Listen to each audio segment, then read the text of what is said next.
Assalamualaikum warahmatullahi wabarakatuh. Kali ini kita akan membahas Intan Pariwara kelas 11 bab jaringan hewan bagian penilaian harian. Mari kita simak bersama-sama.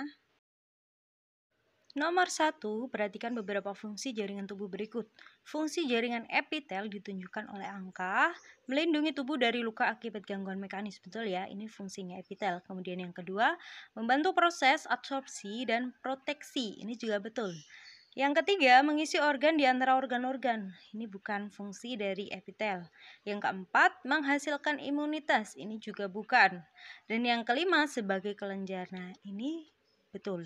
Jadi di sini jawaban yang tepat adalah A, 1, 2, dan 5. Nomor 2, Harun mengamati preparat awetan jaringan hewan menggunakan mikroskop. Hasil pengamatan yang diperoleh Harun sebagai berikut. Jenis jaringan yang diamati Harun ditunjukkan oleh angka. Bentar, kita lihat dulu ciri-cirinya. Bentuknya pipih, sitoplasmanya jernih, dan inti selnya bulat di tengah. Berarti ini epitel pipih selapis. Yang mana nih gambarnya nih? Ini yang E. Lihat ya, di situ selnya berbentuk pipih. Oke, jawabannya yang E. Nomor 3, laring merupakan salah satu organ pernapasan yang tersusun atas dua jenis jaringan epitel. Kedua jaringan epitel yang dimaksud adalah, jadi epitel yang ada pada laring itu ada epitel silindris berlapis dan juga epitel pipih berlapis. Jadi jawabannya yang B. Nomor 4, Agung mengamati beberapa jenis jaringan epitel menggunakan mikroskop. Hasil pengamatan yang diperoleh Agung dituliskan dalam tabel. Lihat ya, jadi di di organ yang diamati Agung itu terdapat jaringan epitel pipi, epitel kubus. Terus yang C adalah kadang pipi, kadang kubus, kadang silindris. Berarti ini adalah epitel transisional. Organ mana kira-kira yang punya epitel pipih, kemudian punya epitel kubus, dan juga epitel transisional? Jadi yang paling tepat adalah organ ginjal. D. Nomor 5, kelenjar yang memiliki saluran pengeluaran untuk menyalurkan hasil sekresi adalah, jadi di kelenjar di sini yang dimaksud adalah kelenjar eksokrin. Nah, contoh kelenjar eksokrin adalah kelenjar fundus dan juga kelenjar submaxillaris. Jawabannya yang A. Nomor 6, perhatikan gambar organ tubuh berikut. Jaringan epitel yang menyusun organ tersebut adalah, ini gambarnya usus ya. Nah, untuk usus atau sistem pencernaan lain seperti lambung atau kantung empedu itu tersusun dari epitel silindris selapis.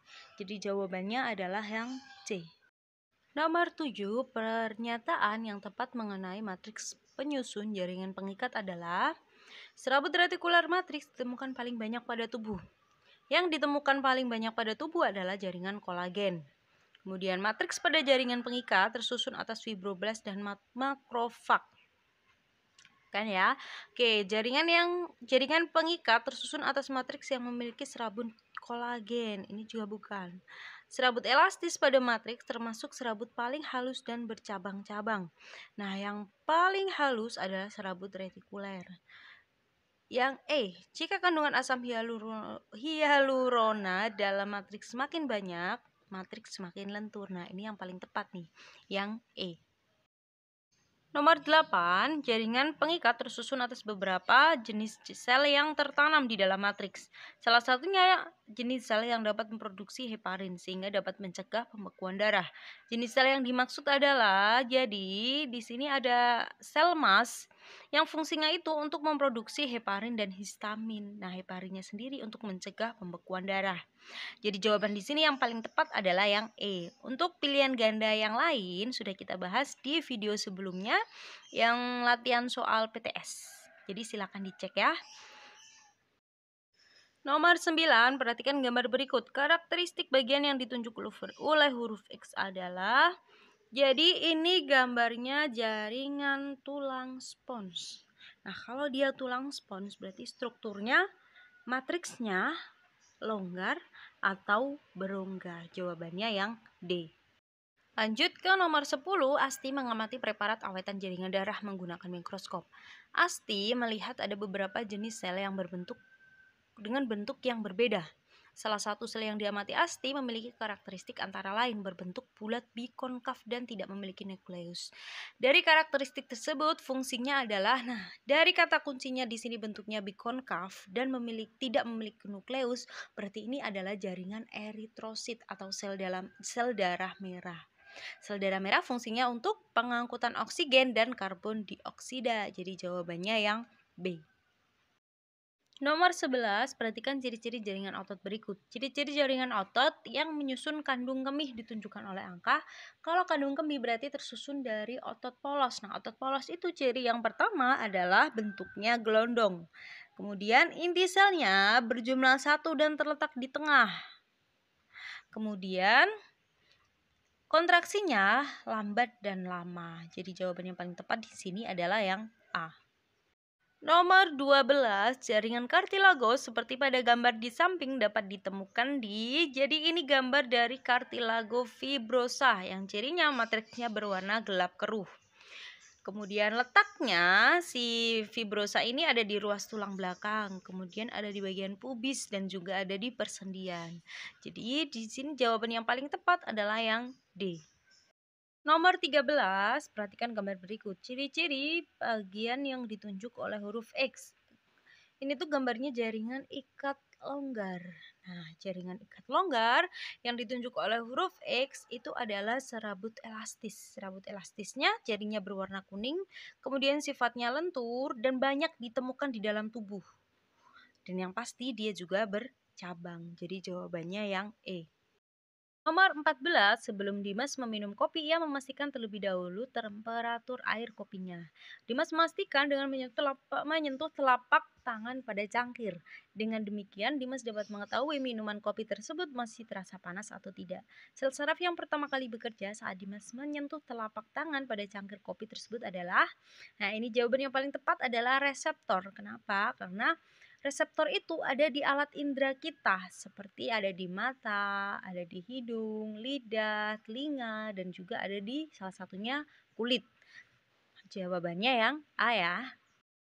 Nomor 15, jaringan limfa merupakan salah satu jenis jaringan pengikat dengan sifat khusus yang berfungsi untuk limfa. Sudah jelas fungsinya dia untuk mengangkut cairan jaringan, protein, lemak, dan zat lainnya dari jaringan ke sistem peredaran darah. Jadi jawabannya yang E.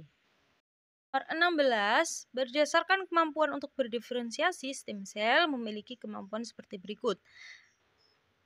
Contoh sel yang memiliki kemampuan seperti pernyataan tersebut secara berturut-turut adalah yang pertama berdiferensiasi menjadi satu jenis sel. Ini contohnya adalah sel eritrosit progenitor. Yang kedua berdiferensiasi menjadi semua jenis sel. Ini adalah contoh dari zigot. Yang ketiga berdiferensiasi menjadi 3 lapisan germinal. Kalau ini fungsi dari sel induk embrio. Jadi jawaban yang paling tepat di sini adalah yang B. Nomor 18, berdasarkan asal jaringannya, stem cell dibedakan menjadi embryonic stem cell dan juga adult stem cell. Nah, sumber utama embryonic stem cell ini dapat diperoleh dari, kalau yang embryonic itu contohnya dari sel-sel hati dan juga sel-sel otot. Jadi jawabannya yang E. Nomor 19, contoh penyakit autoimun yang dapat disembuhkan dengan terapi stem cell ditunjukkan oleh angka. Yang pertama ada lupus, kemudian yang kedua Parkinson, dan diabetes mellitus tipe 1. Jadi jawabannya yang A. Nomor 20, kakek Sabto sering mengalami tremor, melakukan gerakan yang tidak terkendali tremor itu. Oleh karena itu, kakek Sabto memeriksakan diri ke rumah sakit. Hasil pemeriksaan menunjukkan bahwa kakek Sabto menderita penyakit degeneratif. Dokter menyarankan agar kakek Sabto diobati menggunakan terapi induk sel. Kemungkinan jenis penyakit degeneratif yang diderita kakek Sabto tersebut adalah dari cirinya ada kata-kata mengalami tremor. Nah, kalau tremor cirinya itu adalah penyakit Parkinson. Jadi jawabannya yang B. Sekian pembahasan kita kali ini. Jika kamu merasa channel ini bermanfaat, silakan share ke teman-teman kamu. Terima kasih. Wassalamualaikum warahmatullahi wabarakatuh.